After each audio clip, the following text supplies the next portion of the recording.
The 16th day of April. We welcome, of course, Dade County Executive Ted Rumley in the studio. He's here with us on Thursdays to talk about county government. A lot of things to talk about this morning. I guess the biggest thing, we got two major problems that the country is having to face. The other is the region. Let's start first on the tornadoes that came through North Alabama, Dade County, North Georgia, and then into Chattanooga. Good morning, Commissioner. Good morning. How you doing? Just a lot of cleanup is going on right now. It is.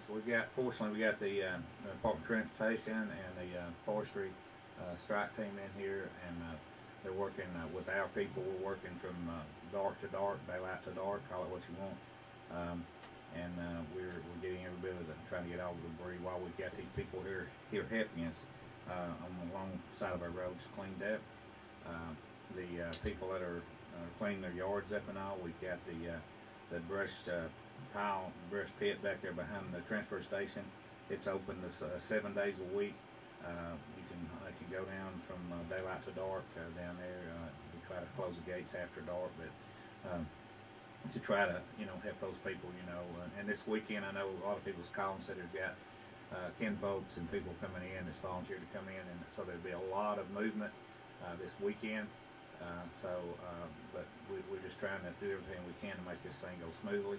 Had a lot of people now that are coming in still that know where people are cleaning up, especially in the Canyon Estates area. It's a real kind of congested road going in there, one way in, one way out. And the Gulch Road area, Gulch Road, all of that, William Street, all of that area in the Piney is just really. I've got some signs to pick up after a while. We're going to post them there at the Canyon Estates, and we've got some that'll be in hopefully this evening also.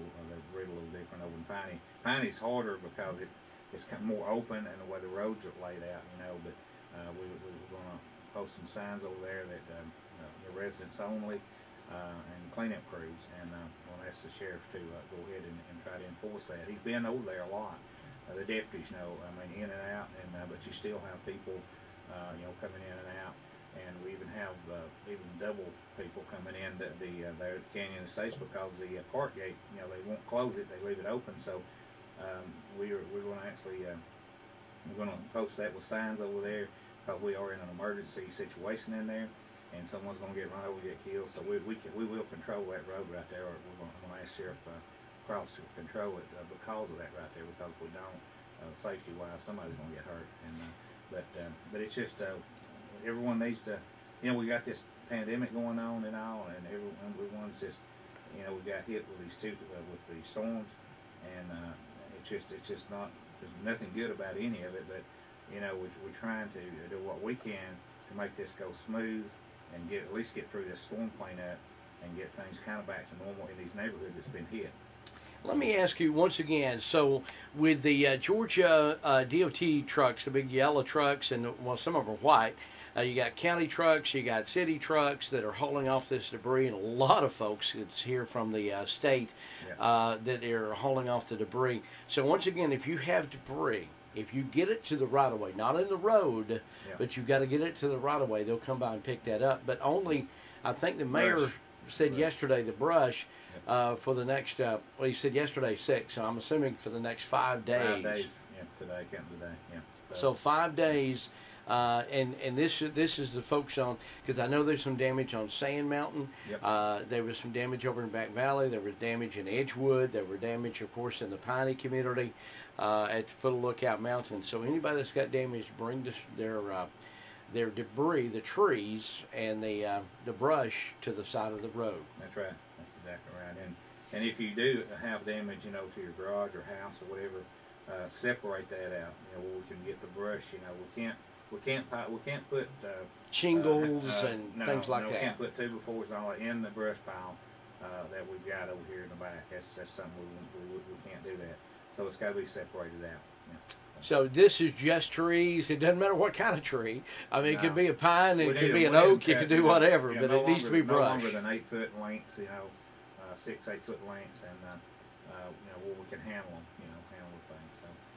So, but just work. Well, that is a blessing for a lot of folks. And I do want to ask you, make sure as folks come onto your property that you do not know and they are there to help, make sure, because I know, you know, anytime there's a disaster, there's some people that would like to take advantage of people, charge them, you know, a more you know, a higher price.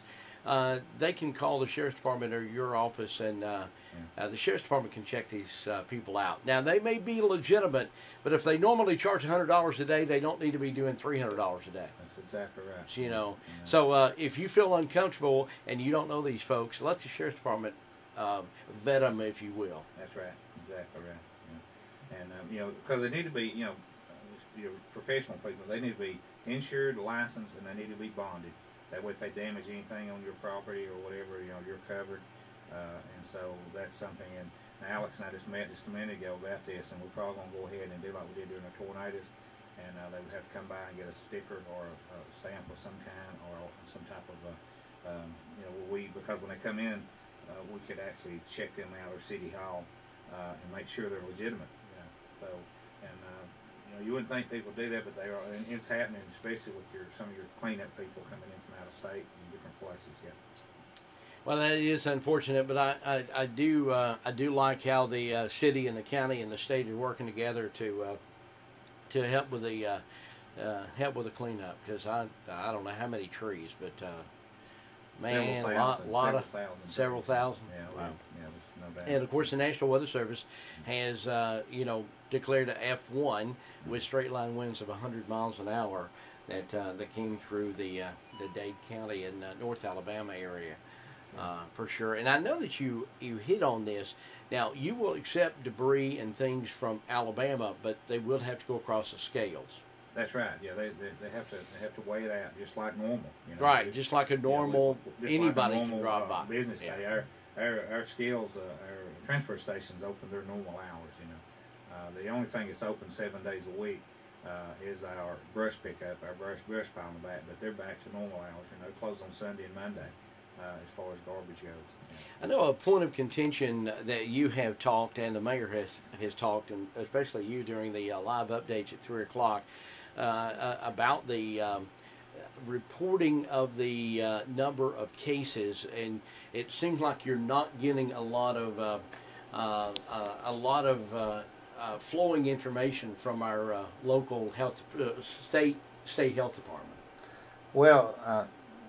Well, this is talking, and we're going into the virus. Yeah. Yes. Yeah. I'm sorry. Yeah.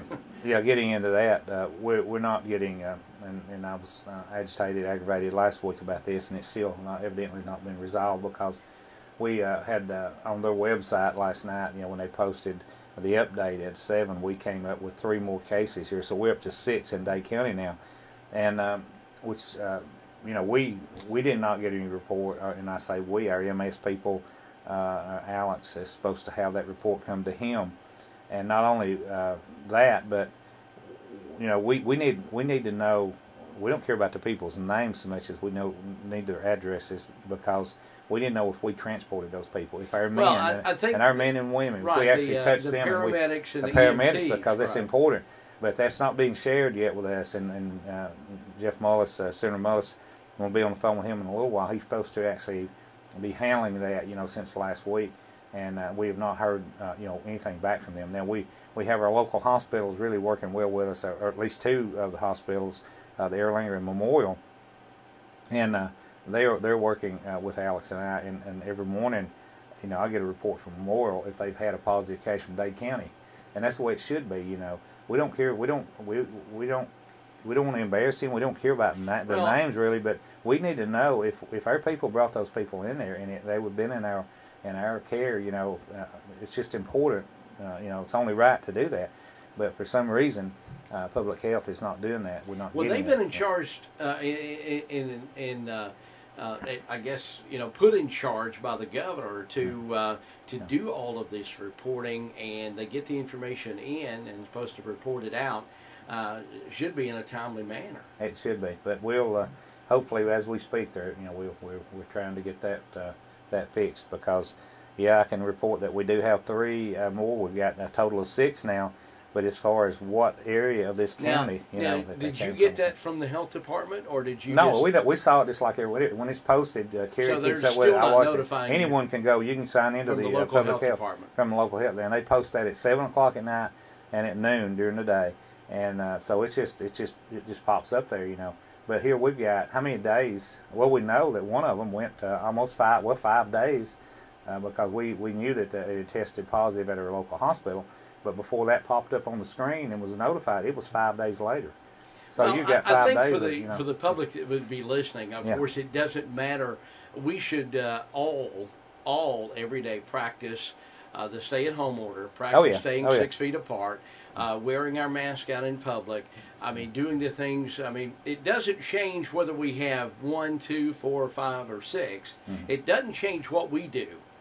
And it really doesn't matter where the cases are, but what you're saying, the paramedics and EMTs that could have come into contact or maybe transported to the hospital, they should know. That's right. And in return, our EMS director, because they dress appropriately to every call now. Right. I mean, they do. They've got there's no doubt. But you could have had an event with that patient. Whatever, that might have got you closer than normal. I mean, you don't know, these things, when you're trying to treat a person, and that's why they need to know. Alex needs to know we can pass that on to these people. So, and it's good to know though, really, what part of the county these people are from. I mean, not to panic anybody, but just to be aware. I mean, it's to me. I mean, it's not like we're dealing with just a little. Cold epidemic or whatever. This is a pandemic. This is different than we've ever seen before, in the country. So we need to look at these things different. Coming up, you will continue to have live updates at 3 o'clock every day. This week has kind of shifted from the COVID-19 to a lot of information about the cleanup. I know the mayor was talking about how many homes that have been damaged, how many have been destroyed. We've still got a few folks at the Red Cross and the Dade First Family Connection is helping because they've been displaced from their home. I have five families, from what I understand, that are being over the put up at the motel, and that's something that thank goodness we got the Red Cross and we got some aid for them. But Alex has worked with FEMA yesterday and with GEMA, and hopefully there'll be some kind of assistance, especially the ones that lost their dwelling or whatever without any insurance. That could possibly help them. And we'll know. I'm sure you'll know more about that toward the end of the week. It might even be on into next week before we get anything.